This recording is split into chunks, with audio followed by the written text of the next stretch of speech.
hundreds of millions of people trapped in poverty around the world. You know, a few weeks ago, I met with some young leaders who had just completed one of our Obama Foundation programs. We were in New York City. One of the participants was a remarkable young African who had built an organization that expands educational opportunities for underserved youth. And he asked me a question. He says, President Obama, how do I answer my peers who argue that democracy in our country has failed to deliver? Everywhere we see corruption, poverty, a lack of progress despite election after election. When my peers look at China, he said, they see a model of orderly advancement and material improvement in people's lives. So even if it means restrictions on some freedoms, isn't it worth the trade-offs?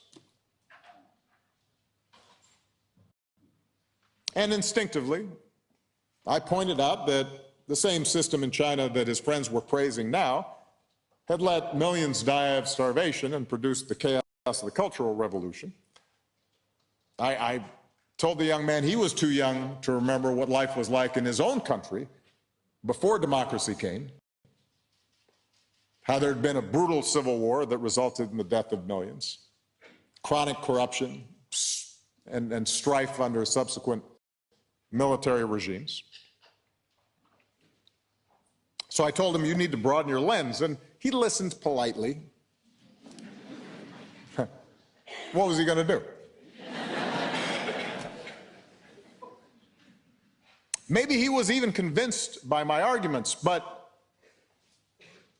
you could tell he didn't think his peers would be, at least not until those arguments were accompanied by measurable changes in their lives, where they live, in the here and now, not by reference to what happened 30 or 40 or 50 years ago.